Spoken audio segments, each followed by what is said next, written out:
আমরা বলেছি কিছু কিছু লোক আপনাকে বিভ্রান্ত করে, আপনার প্রতি আমাদের আস্থা আছে, কিন্তু আপনার কিছু লোক আপনার পাশে আপনাকে বিভ্রান্ত করে এবং ওরা কোনো একটা দলের পক্ষে কাজ করে। লেভেল প্লেইং ফিল্ডের জন্য প্রশাসনকে রদবদল করতে হবে এবং সেটা যদি উনি লটারি সিস্টেমে করেন, এটার সাথে আমরা একমত হয়েছি। আমরা আরেকটা পয়েন্টস আমার প্রাসঙ্গে স্লিপ হয়ে গেছে, সেটা হচ্ছে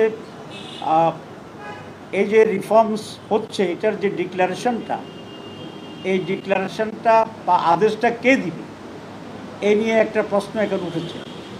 আমরা বলে আসছি যদি আইনে কাভার করে এবং আইনগতভাবে যদি কোনো ব্যত্যয় না ঘটে, তাহলে আমরা চাই চিফ অ্যাডভাইজার এই আদেশটি দিবেন, প্রেসিডেন্ট এটা দিবেন না। কারণ এই প্রেসিডেন্ট তো কাদের প্রোডাক্ট এটা আপনারা জানেন, ব্যাখ্যা করতে চাই।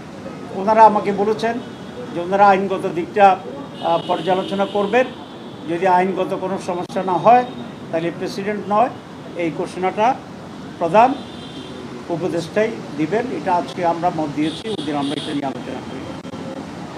এরপরে যেটা আমরা বলছি সেটা হচ্ছে বিভিন্ন জায়গায় আইনশৃঙ্খলা পরিস্থিতির অবনতি ঘটছে এবং কবিরহাট নামে নোয়াখালীর একটা জায়গা আপনারা দেখেছেন, 2 দিন আগে ছাত্র শিবিরে একটা মিটিং হয়েছিল, সেখানে বিএনপির লোকেরা প্রকাশ্যে হামলা করেছে। আপনারা কাভার করেছেন, জাতীয় দৈনিকে আসছে, আপনাদের ধন্যবাদ জানাই।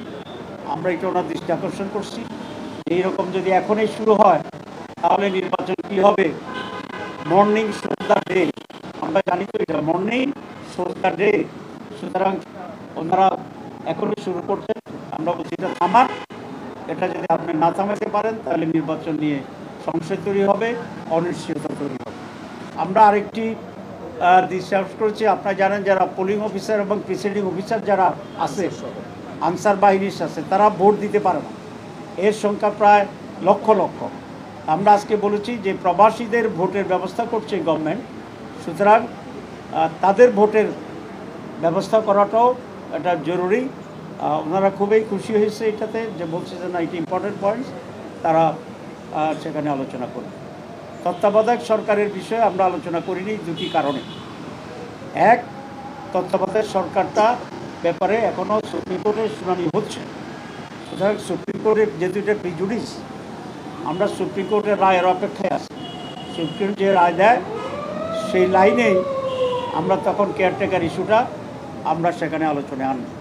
কারণ এখনই যদি আমরা করি তাহলে এটি ইনম্যাচিউরড হবে এবং সেটার যথার্থতা নাও হতে পারে। আমরা মনে করি এই গভর্নমেন্ট এখন যেটি ইন্টারিম আছে, তারা এখন ইন্টারিম থাকবে। যদি কোনো ব্যত্যয় না হয় সুপ্রিম কোর্টের অর্ডারে, তাহলে এই সরকারেই কেয়ারটেকার সরকারের ভূমিকা পালন করবেন, এটা আমরা আশা করি এবং সেই হিসাবে তারা যথার্থ ভূমিকা সেখানে। প্রধান উপদেষ্টা আমাদের বক্তব্য খুবই শুনেছেন। আমাদের ধারণা যে আমাদের যুক্তি উনি আমাদের যুক্তিকে বিরোধ দিচ্ছেন বলে আমি মনে করি। আর আমরা সরকারের যারা উপদেষ্টা আছেন তাদের ব্যাপারে বলেছি, সকলের ব্যাপারে নয়। আমরা বলেছি কিছু কিছু লোক আপনাকে বিভ্রান্ত করে, আপনার প্রতি আমাদের আস্থা আছে, কিন্তু আপনার কিছু লোক আপনার পাশে আপনাকে বিভ্রান্ত করে এবং ওরা কোনো একটা দলের পক্ষে কাজ করে। আমরা মনে করি তাদের ব্যাপারে আপনাকে হুঁশিয়ার থাকা দরকার, সচেতন থাকা দরকার। অপসারণের কোনো দাবি তুলেছেন কিনা? আমরা এখনও আজকে উঠে নাই, আমরা প্রথমে দৃষ্টি আকর্ষণ করছি। আপনারা জানেন জামাত ইসলামী খুবই একটা সিস্টেমেটিক ডিসিপ্লিন পার্টি। আমরা প্রথম দিন যাইয়াই অপসারণ চাইনি, আমরা বলেছি আমরা এখন দৃষ্টি আকর্ষণ করছি, আমরা সময় দিচ্ছি, আপনাকেও সুযোগ দিচ্ছি। যদি না হয় তাহলে আমরা যা যা করণীয় সেগুলোর ব্যাপারে আমরা চিন্তা করব, আমরা সেটা করব। প্রধান উপদেষ্টা বলছেন যে উনি এগুলো নিয়ে গভীরভাবে চিন্তাভাবনা করছেন এবং যেটা উত্তম হবে সেটি উনি করবেন ইনশাআল্লাহ। আমার মনে হয়েছে আমাদের কথা উনি কনভিন্স হয়েছেন।